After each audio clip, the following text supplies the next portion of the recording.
Bonjour à tous. Dans cette séance, je vais vous expliquer le chapitre 6, c'est la périphérie cellulaire. Donc, on va détailler deux parties, la membrane cytoplasmique et également la paroi cellulaire végétale. Donc, pour commencer avec la membrane cytoplasmique ou la membrane plasmique, la membrane cytoplasmique, c'est une structure mince et continue qui entoure toute la cellule. Elle est étanche, elle est perméable et fluide et elle constitue une entité dynamique. Donc, elle assure en fait le passage de quelques substances euh, à l'intérieur de la cellule ou de l'intérieur vers l'extérieur de la cellule. Donc, la membrane plasmique a plusieurs rôles. Elle délimite la taille et la forme de la cellule. Elle isole le compartiment intracellulaire du milieu extracellulaire et des autres cellules. Elle protège donc la vie cellulaire. Donc, c'est la membrane plasmique, je répète, qui donne la taille et également la forme de la cellule et permet d'isoler le compartiment intracellulaire du compartiment extracellulaire. Donc, elle assure et contrôle les échanges entre le milieu intracellulaire et le milieu extracellulaire. C'est pour ça qu'on dit que la membrane cytoplasmique, elle est perméable. Donc, elle fonctionne comme une barrière sélectivement perméable en maintenant des concentrations différentes d'ions entre l'intérieur et l'extérieur de la cellule. OK?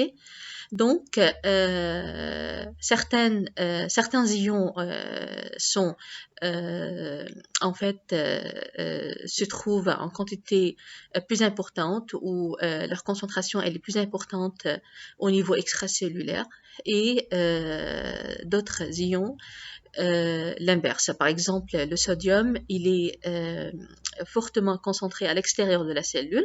Par contre, l'ion potassium K+, on voit qu'il est fortement concentré à l'intérieur de la cellule. Elle reçoit et transmet des informations pour assurer des interactions entre les cellules d'un organisme pluricellulaire. Donc, vous savez très bien que l'organisme il est constitué de plusieurs cellules. Et donc, c'est bien la membrane plasmique, c'est elle qui reçoit les informations, qui transmet aussi le message vers l'intérieur de la cellule. Donc, elle est le site d'activité biochimique. Donc, elle est le site des réactions chimiques et de phénomènes de reconnaissance. Elle permet des mouvements cellulaires. Dans le cytoplasme des cellules eucaryotes, des cytomembranes délimitent les organites. Il est clair que leurs fonctions sont totalement différentes. Donc, dans le cytoplasme, il y a des organites et il y a des organites qui possèdent des membranes. On les appelle des cytomembranes, comme par exemple les mitochondries, les chloroplastes, etc. Le réticulum endoplasmique, ce sont des organites qui se trouvent à l'intérieur de la cellule et ces organites possèdent des membranes. On les appelle des cytomembranes, mais leur fonction, elle est totalement différente de celle de la membrane cytoplasmique. Donc, la membrane cytoplasmique et les cytomembranes sont des membranes biologiques, on les appelle des biomembranes. Au microscope optique, la membrane cytoplasmique se situe à la limite de la cellule, mais à cause des limites de la résolution, elle n'est pas observable. Donc, pas de détails. On ne peut pas détailler, on ne peut pas voir la structure ou les détails de la membrane cytoplasmique au microscope optique. Donc, pour voir les détails, il faut se servir d'un microscope électronique. Donc, dans ce cas-là, on peut très bien voir l'épaisseur de cette membrane. Donc, l'épaisseur est de 8,5 nanomètres. Donc, on peut très bien voir que la membrane plasmique est lamellaire. Elle est tripartite, ça veut dire elle est constituée de 3 feuillets.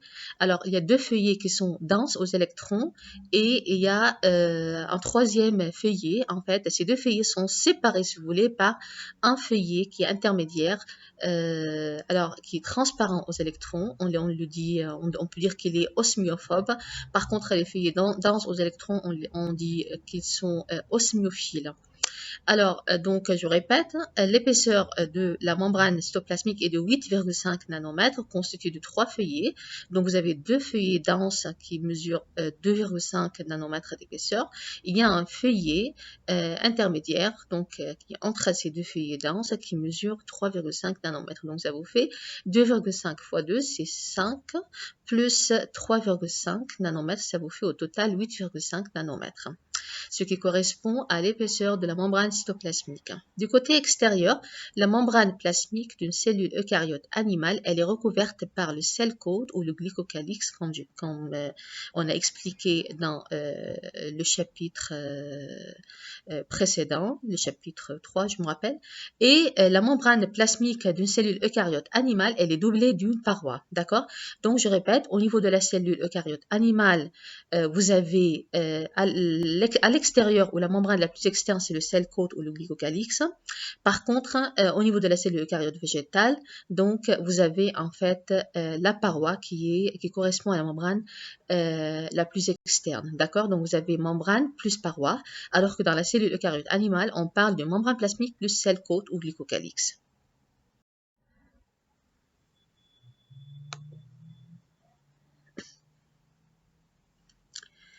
Donc voilà, ici, vous avez ici l'aspect de la membrane plasmique trilamellaire, constituée donc de 3 feuillets. Vous avez 2 membranes qui sont en bleu, les 2 membranes denses, qui mesurent chacune 2,5 nanomètres.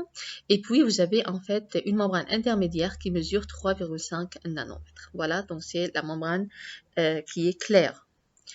Alors, les cytomembranes sont comparables de point de vue morphologique à la membrane plasmique, mais elles ne sont entourées ni de cell coat ni de parois.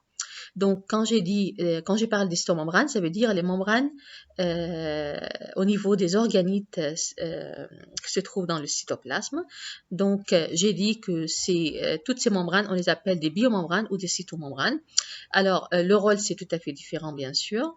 La structure, elle est un peu comparable.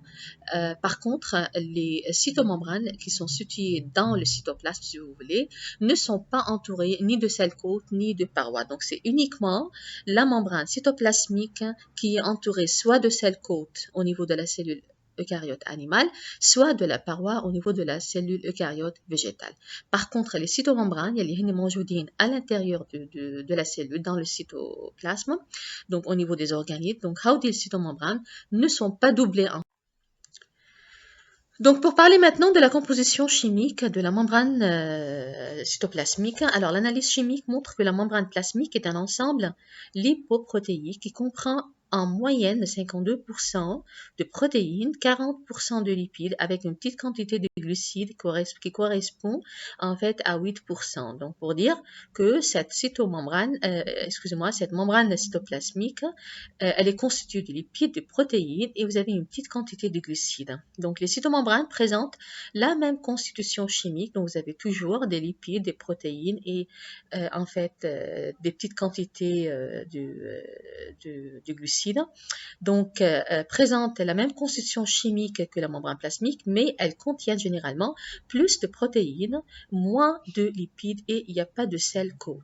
Donc, faites attention, les cytomembranes ne contiennent pas de cell coat. Les différences portent sur la nature des protéines et des lipides. Donc, vous avez cette composition lipoprotéique, sauf que la nature des lipides et des protéines ne sont pas les mêmes au niveau de la membrane cytoplasmique et au niveau des cytomembranes. Donc, je vais parler des lipides membranaires. Ce sont des phospholipides, des stérols et des glycolipides. Ces 3 molécules sont amphiphiles, c'est-à-dire elles possèdent une extrémité hydrophile ou polaire et une autre extrémité qui est hydrophobe ou apolaire. Donc, il faut retenir cette définition. Donc, les lipides sont amphiphiles, étant une extrémité polaire et une extrémité apolaire. Donc, vous avez 3 familles. Vous avez des phospholipides, vous avez des stérols et vous avez des glycolipides qui correspondent aux lipides membranaires. Alors, les phospholipides sont les plus nombreux, qui constituent 55% de la fraction lipidique, constituent la charpente de la membrane. Il y a les qui forment le squelette, si vous voulez, de la membrane.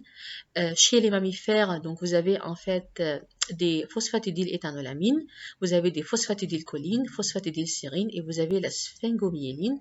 Quelle dans le chapitre précédent, d'accord? Donc là, je parle des types des phospholipides qui se trouvent au niveau de la membrane cytoplasmique. Donc le phosphatidylinositol est présent en assez faible quantité, mais il est également important d'un point de vue fonctionnel. Donc, vous avez, je répète, phosphatidyléthanolamine, phosphatidylcholine, phosphatidylsérine, sphingomyéline. Vous avez également le phosphatidylinositol, mais qui est présent en faible quantité. L'estérol dans la membrane plasmique des cellules eucaryotes animales, c'est le cholestérol qui est particulièrement abondant, 30 à 50%, alors que dans la membrane plasmique des cellules eucaryotes végétales, on ne trouve pas de cholestérol, on trouve une molécule qui est semblable au cholestérol, on l'appelle phytostérol. D'accord? Donc, il faut faire attention. Il n'y a pas de cholestérol dans la membrane des cellules eucaryotes. Par contre, on trouve ce qu'on appelle le phytostérol.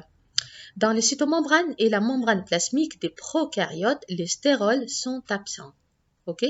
Donc, il faut souligner cette phrase. Dans la cellule, dans les cytomembranes ou la membrane plasmique des prokaryotes, on ne trouve pas des stérols. D'accord? Il n'y a pas de cholestérol ni de phytostérol. Donc, les stérols sont absents dans la membrane, dans la cellule prokaryote. Par contre, dans la cellule eucaryote, vous avez deux types, animal et végétal. Si vous parlez de la cellule animale, donc vous parlez de cholestérol. Et si vous parlez de la cellule eucaryote végétale, dans ce cas-là, vous parlez de ce qu'on appelle le phytostérol. Les glycolipides, à 5 à 10% des lipides membranaires, ils sont orientés vers le milieu extracellulaire. Donc faites attention, toujours les glycolipides se trouvent du côté extracellulaire, non pas du côté intracellulaire. Jamais vous retrouvez les glucides du côté cytoplasmique. Jamais, jamais, jamais. Jamais de la vie. D'accord? Donc toujours les glucides se trouvent du côté extracellulaire. Cytoplasme. Chez les mammifères, les glycolipides assument une partie de l'antigénicité de surface. Ok, donc بيلعبوا دور بالantigène de surface. Donc les antigènes sont de nature glycolipidique. Certains gangliosides sont des récepteurs, comme par exemple vous avez le ganglioside monocyellulé GM1 et le récepteur de la toxine de choléra. Il faut savoir que les gangliosides peuvent être des récepteurs. Donc, passons maintenant aux protéines membranaires. Donc, les membranes contiennent en poids 50 à 70% de protéines et des glycoprotéines. Les protéines membranaires sont nombreuses et très diversifiées. Elles sont beaucoup plus difficiles à isoler et à caractériser que les lipides. Elles donnent à la membrane sa spécificité. D'accord? Donc, la membrane, elle est spécifique et due ça à la présence des protéines membranaires. Donc, quelles sont les fonctions des protéines membranaires? Alors que les lipides membranaires constituent une barrière de perméabilité, la plupart des fonctions membranaires sont portées par les protéines membranaires dont les rôles sont très variés. Donc la perméabilité en fait de la membrane plasmique, elle est liée à la présence des lipides membranaires. Maintenant, je vais voir quelles sont les fonctions des protéines membranaires. Donc assure la structure de la membrane, d'accord, l'architecture, le transport transmembranaire, donc le transport des molécules à travers la membrane, donc la réception d'informations, donc les ligands et les hormones, donc ces ligands ou les hormones vont se fixer sur des récepteurs membranaires, ou les récepteurs membranaires sont de nature protéique. Reconnaissance cellulaire et activité antigénique, amen. Adhésion et contact intercellulaire. Donc j'ai dit que l'organisme il est constitué de plusieurs cellules. Donc vous avez un ensemble de cellules qui constituent un tissu. Et donc ça, vous l'avez vu en histologie. Et vous avez plusieurs tissus forment un organe et plusieurs organes forment en fait un organisme.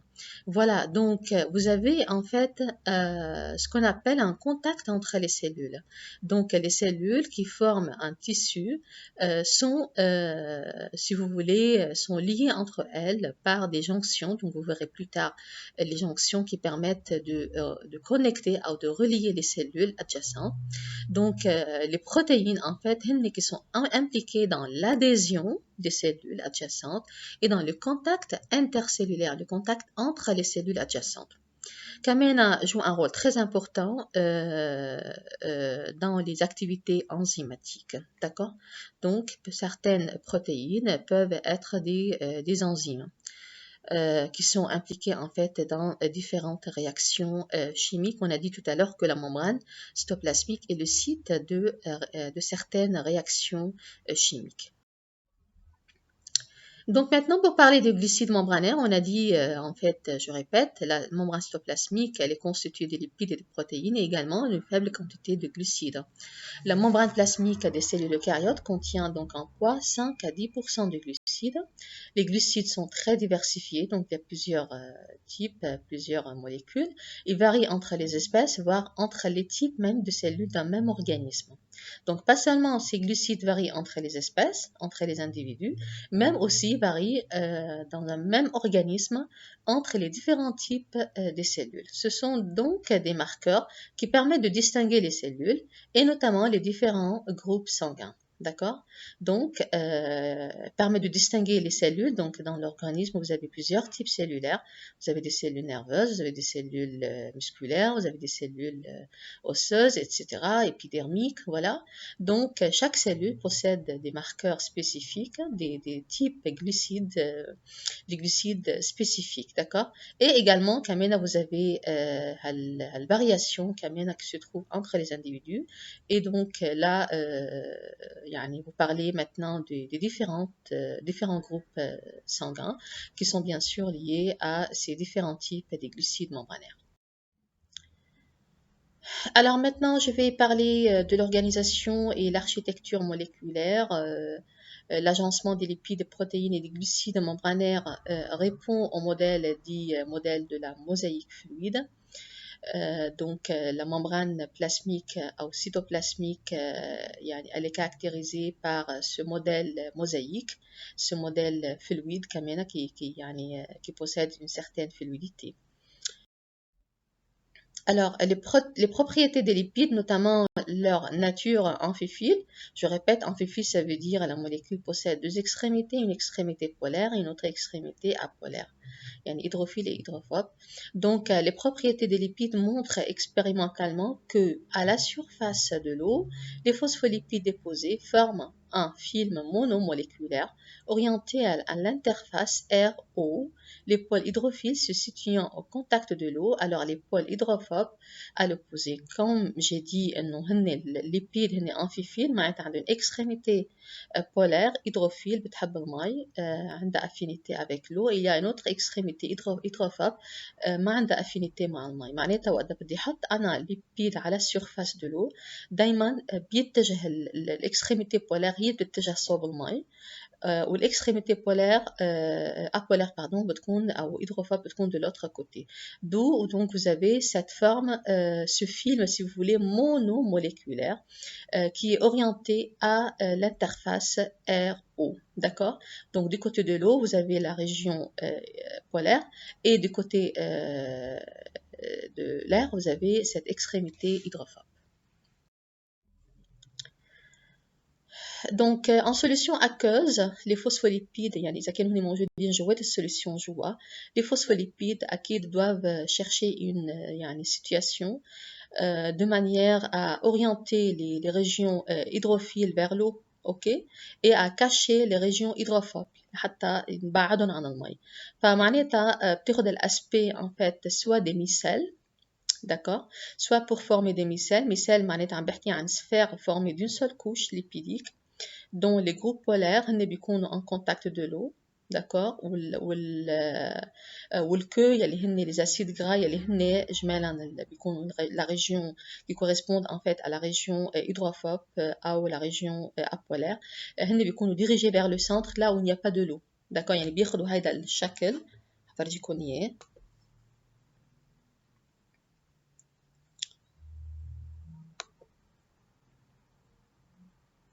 Regardez ici, donc هيدي المثال. Donc مثال معناتها الريجيون بولار يلي نحن شايفينها هيدي هون au niveau de la tête بتكون dirigée vers l'eau برا, بينما les régions hydrophobes يلي هن les chaînes d'acides gras أو les régions يعني apolaires بيكونوا dirigées vers le centre.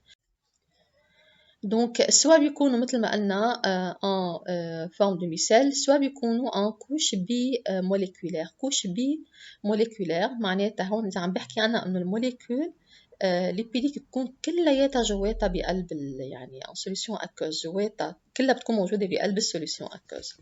فضروري تاخد شكل معين إنه بشكل إنه دايما الإكستريميتي apolaire يكونوا بعاد عن المي. اوكي، اول شكل كانت المثال اكستريميتي ابولير كانوا جوات السيركل ما بيوصلوا مي، بينما هون بهالحاله اخذوا فورم بيكوش دونك فورم لاميلير دو مانيير ا اكسبوزي لا تيت بتكون vers l'eau والريجيون هيدروفوب بتكون هن يعني مخبيين جوا يعني à l'intérieur, d'accord. Donc la forme lamellaire de manière à exposer leur tête hydrophile à l'eau et à enfouir la région hydrophobe à l'intérieur de la structure lamellaire بشكل هما بيشوفوا المي. Les doubles couches peuvent se refermer pour former un compartiment clos. Donc ممكن هدول الدوبل كوش ترجع بعدين تسكر وتعطينا هالكompartiment clos. Donc dans ce cas-là on parle d'une vésicule appelée liposome d'un diamètre compris entre 20 et 100 nanomètres. Donc regardez, هذه هي الكوش بكوش ليبيديك. هون بهالحالة معناتها فوق عندي مي وتحت عندي مي، مشان هيك شايفة التيت بولير كون ديريجي vers l'eau. وهول الريجيون يلي هن هون تاعون الاسيد غرا هي بتكون الريجيون هيدروفوب بتكون مخبيه جوا يعني entre les deux couches de manière à ne pas être exposée à l'eau. اوكي، هلا ممكن مثل ما قلنا هيدي البيكوش ترجع تسكر تضب على بعضها وتعطيني هاي الفورم اللي هي الليبوزوم. دونك بهالحاله شوفوا شو عندي، بهالحاله صار هون à l'intérieur ici يعني les têtes sont exposées à l'eau ومن هون كمان les têtes كمان de l'extérieur sont exposées à l'eau والريجيون يلي هي الانترميديير بالنص هون هي ريجيون بتكون اكيد يعني منا معرضه للمي. اوكي ليه؟ لانها هي هيدروفوب. Donc les liposomes, donc vous avez des liposomes avec cavité, la cavité أنا عم بحكي عنها sphère creuse, limitée par une double couche lipidique, groupement polaire tourné vers l'extérieur أو vers l'intérieur. برا في عندي مي وعلى l'intérieur في عندي كمان شوية مي، مشان هيك je vois que cette région polaire أو hydrophile elle est tournée vers l'intérieur de la sphère. Et donc dans ce cas-là, regardez là, vous avez des queues qui occupent la partie centrale de la double couche. Alors ici, micelle sans cavité, donc du coup là, à l'intérieur, il n'y a pas de l'eau. Il n'y a pas de l'eau, là, nous مرتاحين على وضعهم les acides gras. sont hydrophobes, ne détestent l'eau, ما عندهم أي affinité مع المي، فمخبيين. Donc dans ce cas-là, من خلال التت على فكرة بتعرفوا إذا في عندي مي ولا لا. مطرح ما بيكون في عندي تت بولير معناتها هذه الريجيون معرضة على المي. هون في عندي فوق مي وتحت مي. بهالحالة عندي بس مي من برا، جوا ما في مي. بينما بهالحالة هيدي سفير يلي هي عندي إياها هون كروز، عندي مي شوية مي من جوا لأنه الريجيون بولير بيكونوا tournés vers l'intérieur، وعندي كمان une autre couche de région كمان هون tête polaire كمان tournée vers l'extérieur. معناتها ça veut dire que là vous avez en fait de l'eau. Donc ces régions sont exposées à l'eau. Voilà, regardez là. فإذا هيدي هي الليبوزوم مثل ما أنا شايفين هون. هيدول التت بولير، من ميلة التت في عندي مي، معناتها هيدي سفير بقلبها مي جواتها، ففي عندي التت الريجيون بولير tournée vers l'intérieur، ومن برا كمان هي موجودة بانية dans l'eau، فإذا التت بولير كمان tournée vers l'extérieur. Donc la membrane se retrouve entre deux milieux aqueux dans le cas des bicouches lipidiques هون مثل ما نحن شايفين. Ok, à cause de leur nature amphiphile, les phospholipides membranaires s'organisent par auto-assemblage en une double couche. En fait, vous avez en fait deux hémimembranes avec des faces hydrophobes en contact et les faces hydrophiles vers l'extérieur. Donc وقت بحكي أنا عن membrane cytoplasmique الأورجانيزاسيون تاعيتها بتكون هيك. Donc vous avez une bicouche lipidique معناتها إذا قلنا برا الميليو extracellulaire وجوا الميليو intracellulaire cytoplasme، يعني جوا عندي مي وبرا كمان entre les cellules يعني dans le milieu extracellulaire vous avez de l'eau. Donc c'est pour ça vous avez en fait toujours les extrémités polaires tournées soit vers le milieu extérieur soit vers le milieu intérieur. Et entre les deux couches je vois cette région ou les acides gras qui correspondent à la région hydrophobe qui بيكونوا موجودين enfermés entre ces deux feuillets. Voilà. Donc vous avez en fait un hémifeuillet, un hémimembrane يعني exoplasmique externe vers le milieu extracellulaire. وعندي un autre hémimembrane, ok, protoplasmique, donc c'est vers l'intérieur de la cellule. Donc voilà ici, vous avez donc les deux feuillets Donc عندي هون vous avez ça c'est l'émi membrane خليني أقول E لأنه c'est dirigé vers يعني le milieu extracellulaire. وهيدا هون l'émi membrane P dirigé vers le cytoplasme. كيف عرفتهم من بعضهم؟ من خلال البرولونجمون اللي عندي هون. هودي هن ce sont des glucides. ودايما الجلوسيد بلاقيهم من ميلة الميليو اكسترا سيلولير ابدا ما بشوفهم بالفeuillet cytoplasmique. Ok, voilà, donc et entre ces deux couches lipidiques vous avez ce qui est ici en rouge, اللي هن les des protéines, d'accord. Donc je vais parler maintenant de l'organisation des lipides au sein de cette double couche phospholipidique. Vous avez les acides gras saturés, regardez là, donc des acides gras saturés qui sont en contact avec le milieu extracellulaire, et vous avez les acides gras insaturés qui sont en contact avec le milieu cytosolique. Donc regardez, ici vous avez cette molécule lipidique qui est à l'extrémité polaire. Donc, vous avez deux chaînes d'acides gras. Donc, vous avez des acides gras qui peuvent être saturés ou des acides gras insaturés. D'accord? Donc, les membranes de cholestérol s'incorporent ici entre deux phospholipides. Vous avez une molécule de cholestérol, il y a une molécule de cholestérol qui s'incorpore entre les phospholipides. Donc, vous avez toujours le groupe polaire, il y a le groupe hydroxyle. Donc, مثل ما قلنا عند الكوليسترول عندنا جروب OH هي بتكون الجروب بولار. وهيدول les noyaux ici هدول اللي عندنا 4 noyaux. راجعوا الكور هن correspondent en fait à la région hydrophobe. فدايما البولار بيكون من ميلة البولار. Ok, voilà, donc elle se retrouve dans les deux hémimembranes en même proportion. Je parle donc des molécules de cholestérol. Donc voilà, ça ici, donc vous avez cette région polaire, et là vous avez cette région qui est hydrophobe ou apolaire. Donc ici en rouge correspond à la région, à l'extrémité hydroxyle OH. Qu'est-ce qui maintient la stabilité d'une couche lipidique? Ce sont donc des interactions hydrophobes entre les chaînes hydrocarbonées qui les maintiennent hors de contact avec l'eau. Donc, vous avez l'interaction hydrophobe entre les chaînes d'acides gras hydrocarbonés, معناتها les chaînes d'acides gras اللي هن موجودين بالموليكول phospholipidique. Ok. Vous avez donc des interactions hydrophiles qui existent entre les têtes polaires et l'eau. Alors, pourquoi la membrane cytoplasmique elle est stable? Donc, je répète, la membrane cytoplasmique elle a des lipides. Les lipides ont partie منهم polaire, partie apolaire. Partie polaire, معناتها عندنا des interactions hydrophiles, d'accord, qui existent entre les têtes polaires. وعندنا البارتي apolaire أو الهيدروفوب اللي هي من ميلة الأسيد غرا أو من ميلة الشين كربوني. أكيد في عندنا كمان des interactions بيناتهم. Donc toujours la partie hydrophobe في des interactions بين بعضهم والبارتي polaire كمان في عندنا des interactions بين بعضهم. Interactions hydrophiles et des interactions hydrophobes.